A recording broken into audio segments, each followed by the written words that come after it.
Hoy vamos a hablar del infarto cerebral, conocido también como el ACV y nombrado de esta manera por la abreviación de ataque cerebrovascular.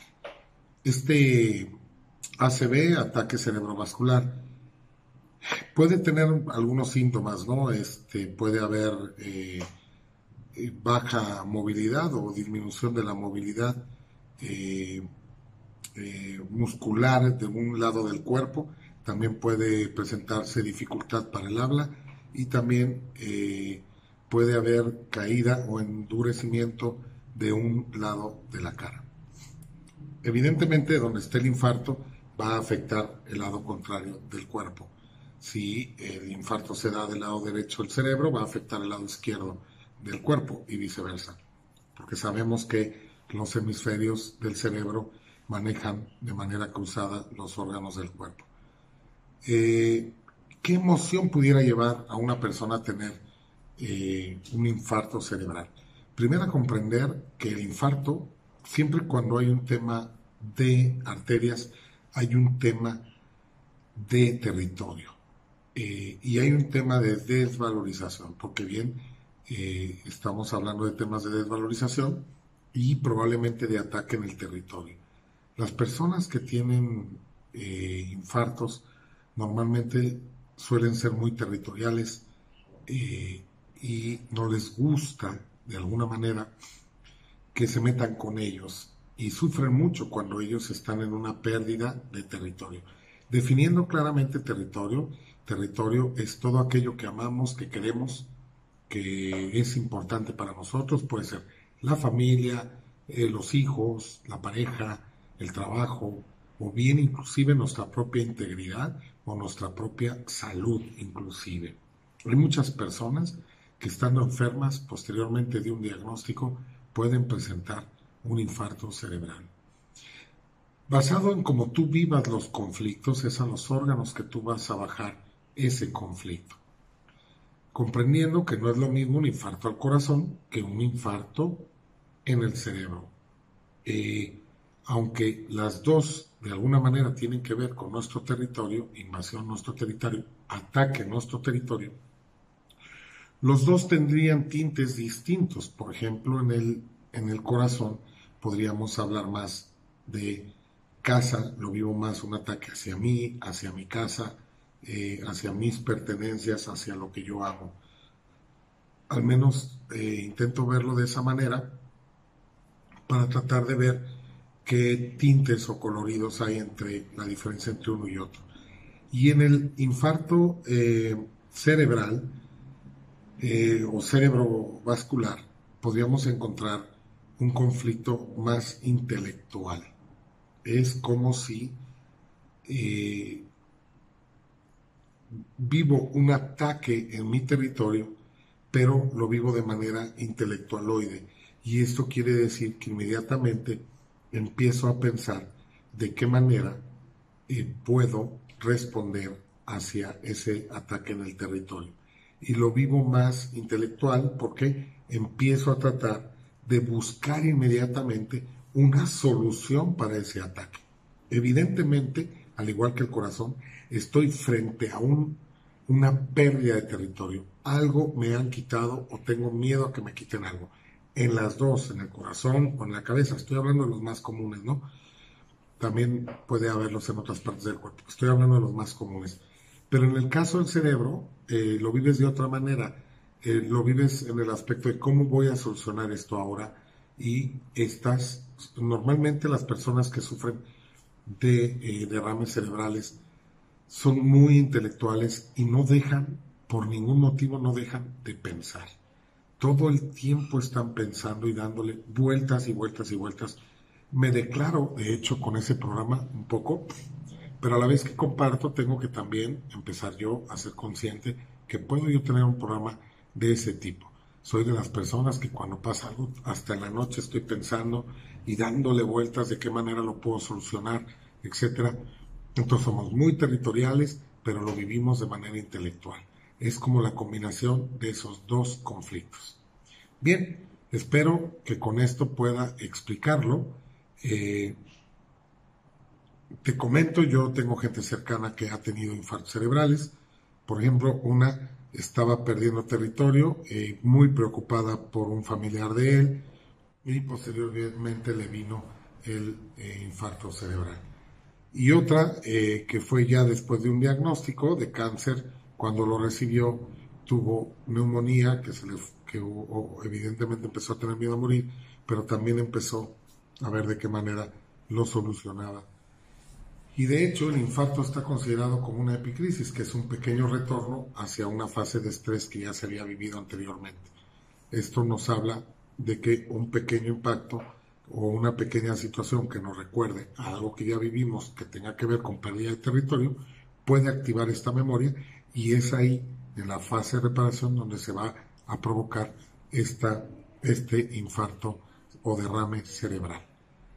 Cabe recalcar que las arterias tienen la posibilidad de crear bypass de manera natural. Entonces, es importante comprender eso, porque si a lo que trato yo de interpretar, si la arteria se va tapando poco a poco, el cerebro va buscando otras vías para pasar la sangre oxigenada de la arteria, y busca y empieza a crear arterias colaterales. Esto es si la arteria se va tapando poco a poco. Pero si se tapa de un jalón por un evento muy dramático, no sería como el otro, porque el otro sería tapándose poco a poco, poco a poco, y el cerebro alcanza a buscar solución y a darle solución, porque siempre el cerebro va a optar por nuestra supervivencia y va a buscar de alguna manera vías alternas para poder garantizar la supervivencia. Pero si el evento dramático que impacta es uno solo y es altamente dramático, entonces probablemente, y la arteria ya se venía tapando, probablemente se tape como de jalón, y esto provoque en esa situación un derrame cerebral.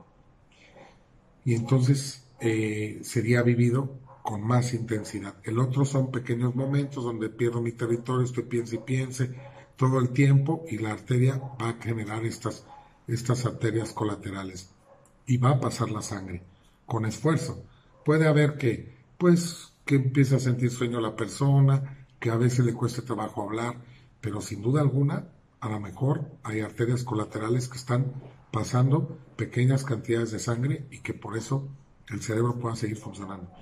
Pero si de alguna manera hay un shock así fuertísimo, o varios fuertísimos, entonces se va a tapar de jalón, y entonces vendría un derrame que de alguna manera sería con consecuencias más catastróficas. Yo conozco personas que han creado bypass gástricos, bypass naturales, el propio cerebro, y que viven su día a día normal. Inclusive han optado por ponerse un marcapasos para poder hacer un poquito de más presión, mantener su presión un poco alta, para mantener la irrigación de la sangre hacia el cerebro con un poquito más de fuerza. De hecho, les mantiene la presión un poco alta. ¿Qué nos dice este síntoma? Pues finalmente nos puede estar diciendo que el pensar muchas veces, el planear, el tratar de descifrar lo que va a pasar o ver de qué manera lo solucionamos, no va a servir de gran cosa, porque yo te pongo este ejemplo: ¿cuántas veces tú has planeado algo muchísimo? Has dicho así lo quiero exactamente, y de repente todo sale distinto y no sabe cómo lo planeaste. Y es donde yo digo que el planear, viéndolo desde esta óptica, se convierte en una pérdida de tiempo. El tratar de descifrar el futuro para prevenirnos, también lo hacemos de manera inconsciente, pero también es una pérdida de tiempo, porque nadie puede descifrar el futuro. Y por mucho que trates de adelantarte, la situación, como no depende de ti muchas veces, no la puedes cambiar. Hay que fluir. De hecho, la circulación sanguínea nos habla de fluir en la vida con alegría. Cuando hay problemas de circulación, existen problemas más bien, cuando hay problemas de circulación, es que no fluimos en la vida. Por eso yo te invito a tratar de planear a corto plazo, cosas sencillas. Lo que sí necesita una planeación, pues indudablemente hacerlo, pero lo que no, fluir. Fluye. ¿Qué hay que hacer? No lo sé. ¿Qué sigue? No lo sé. Lo que sea, que siga. Y es una manera de vivir que, si bien no estamos acostumbrados, sería a lo mejor la más adecuada. Yo te puedo contar un poco sobre esto porque yo he cambiado mi modelo mental hacia esa forma de pensar. Yo era de los que todo quería planear, me vestía de un modo para ir con un cliente, del modo que según yo el color tuviera que ver para poderlo hacer que vendiera más, estudiaba qué color eran los que no ayudaban a la venta, trataba de decirle palabras para influirlo a que me comprara, manipulando, siempre manipulando, tratando que se diera el resultado a mi favor. Hoy por hoy, que después voy a subir otra cápsula porque aquí es donde entran mucho los cursos estos, por ejemplo yo hablo de Carlos Muñoz o de Jürgen, pues que hablan mucho de esa parte, ¿no? Más Jürgen, de la parte de manipular el cerebro humano para vender. Yo he aprendido a fluir. Yo llego con un cliente ahora, le digo, esto es lo que yo vendo, si te sirve algo, me refiero a lo que son mis productos de la agencia de publicidad, me siento con el cliente, le enseño lo que yo hago y le pregunto, ¿hay algo de esto que te pueda servir, que yo pueda cotizarte y te pueda ayudar? Y ya me contesta sí, no, me dice que necesita, le mando un precio, obviamente un precio justo, que no sea abusivo, ni tampoco regalar mi trabajo, y yo sé que estoy dentro del parámetro normal, porque estoy siendo justo, y ya él decidirá si me compra o no. Si me dice que no, le dejo que estoy a sus órdenes, pero no lo forzo. Y no saben que esto me ha funcionado mucho más que cuando influía o trataba de venderle a fuerzas usando, según yo, toda esta ciencia, ¿no?, de la manipulación para poder lograr que él me comprara lo que yo quería. ¿Por qué digo que fue benéfico? Porque de alguna manera ahora cuando le vendo a un cliente todo sale perfectamente bien. Porque fluí, porque el cliente estaba hecho que me iba a comprar a mí y porque no manipulé nada. A diferencia que cuando yo forzaba, se notaba al cliente que yo estaba forzando, que estaba necesitado de vender y los resultados, no en todos los casos, eran muy distintos. Por ejemplo, no me pagaba, se retrasaba en el pago, el pedido salía a la carrera y salía mal, había errores por la carrera del mismo cliente porque se veía mi necesidad, el cliente la notaba y trataba de abusar un poco muchas veces inconscientemente de eso. Oye, pues sí, pero dame tal precio, pero entrégame mañana. Si todo es que sí, entonces sí. Y ahí vas corriendo y empieza a salirse todo de control por esa manipulación que supuesta que lo único que hace es que todo se salga de control. Y todo viene porque crees que todo controlas. Entonces un poco el programa de las personas que tienen infarto cerebral, que quieren controlarlo todo, pensar, prevenir, analizar cómo lo voy a solucionar. Claro que para ello ya debieron de haber vivido cosas en la infancia donde todo se salió de control, donde se programa el cerebro de decir, ya ves, por no estar prevenido, por no haber pensado bien, se salió todo de control. Ahora me programo a pensar todo y a tratar de descifrarlo para que no se sufra, para que todo salga bien, pero realmente pasamos de un extremo al otro, de no controlar nada, de no pensar nada, a quererlo controlar todo y a pensarlo todo. Se trata de mediar, pero con paz y tranquilidad. Espero, con amor y sin apego al resultado, que esta cápsula te pueda ayudar a tomar conciencia, si bien la mayoría de las personas nacemos ya con un programa de quererlo controlar todo, pero ver que esto nos puede llevar a alterar nuestra salud. No necesariamente, no siempre, porque si es muy intenso sí, si se vive tranquilo no. Entonces vivamos con ese fluir de la vida, el universo es perfecto, hay que buscar las cosas, hay que desearlas, hay que ir tras de ellas, pero sin apego. Por eso de hecho yo repito mucho esa palabra, con amor y sin apego. Ahí no hay error porque lo estás haciendo con amor y tampoco hay desilusión porque lo estás haciendo sin apego al resultado. Cuídense mucho, les mando un abrazo, nos vemos en la siguiente cápsula.